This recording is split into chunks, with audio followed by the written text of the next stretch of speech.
pense que tu as dû voir beaucoup de vidéos sur Shein passer ces derniers jours. Et dans la majorité, les consommateurs de Shein se défendent en disant « j'ai pas les moyens d'acheter ailleurs ». Sauf que ça, c'est une fausse excuse. Je te raconte. Je vais pas te refaire tout le discours sur l'écologie ou les droits humains. Il y a déjà beaucoup de vidéos excellentes sur le sujet. Ce dont je veux te parler aujourd'hui, c'est cette phrase qu'on entend partout. Moi, j'achète sur Shein parce que j'ai pas les moyens d'acheter ailleurs. Sauf que cette phrase, c'est une illusion. Parce que en vrai, la fast fashion, c'est pas une solution pour les petits budgets, c'est un piège. Et attention, là je parle pas seulement de Shein, je parle de toute la logique autour de la fast fashion et de la surconsommation. On croit faire des économies en achetant un t-shirt à 7€, une robe à 12€. Mais quand tu regardes ce que ça donne sur un an, c'est pas si rentable. C'est un secret pour personne, la qualité est très faible. Après quelques lavages, les vêtements boulochent, se déforment ou perdent de leur couleur. Et en plus, si tu fais partie de ceux qui achètent pour suivre les tendances, eh bien les tendances changent tout le temps. Résultat, tu achètes encore et encore juste pour rester à la mode. Et au final, t'as dépensé bien plus que tu ne crois. Et pour ça, faisons un petit calcul. Plusieurs études montrent que pour un vêtement bien conçu et bien entretenu, on peut le porter entre 80 et 200 fois. Prenons donc une moyenne crédible de 140 portages. Et bien sûr, ça c'est pas des chiffres en l'air, dans la description, je te mettrai mes sources. De l'autre côté, le vêtement Shein, entre la tendance qui se fane et le tissu qui tient pas au lavage, tu vas le porter à tout casser 5 fois. Un pull Shein à 10€ que tu portes 5 fois avant qu'il bouloche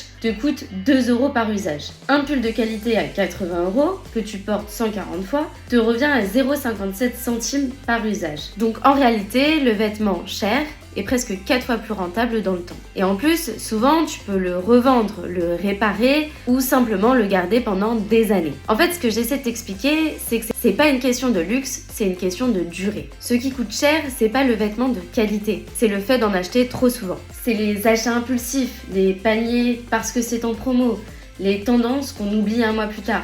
Et aujourd'hui, c'est cette envie de nouveauté qu'on confond avec besoin. Et si t'as vraiment pas les moyens, le bon plan, c'est pas Shein. C'est la seconde main, les friperies, Vinted, les vide dressing. C'est là que tu trouves des vêtements de bonne qualité à petit prix qui durent. Parce que acheter des vêtements de mauvaise qualité, c'est pas un manque de moyens. C'est un manque de recul sur la façon dont on nous pousse à consommer. Et soyons honnêtes, aujourd'hui, être à la mode, c'est un luxe, même si tu consommes chez Shein. Donc honnêtement, j'ai plus envie d'entendre dire j'ai pas les moyens pour justifier de consommer de la fast fashion. Parce que si t'avais vraiment pas les moyens, tu pourrais pas te permettre d'acheter aussi souvent. Surconsommer, c'est pas un problème de pauvre, c'est un problème de riche. Et je le rappelle, pour ne pas acheter cher, il existe des alternatives. Et d'ailleurs, si ça t'intéresse, je vais t'en mettre en description, et si t'en as aussi, n'hésite pas à les mettre en commentaire. Alors, pour résumer cette vidéo, je veux pas lancer la pierre sur qui que ce soit. Je peux comprendre que pour les petits budgets, ça puisse paraître une bonne idée. Non, ça ne l'est pas. Parce que fondamentalement, tu n'as pas besoin d'acheter plus, tu as besoin d'acheter mieux. Et ça, quels que soient tes revenus.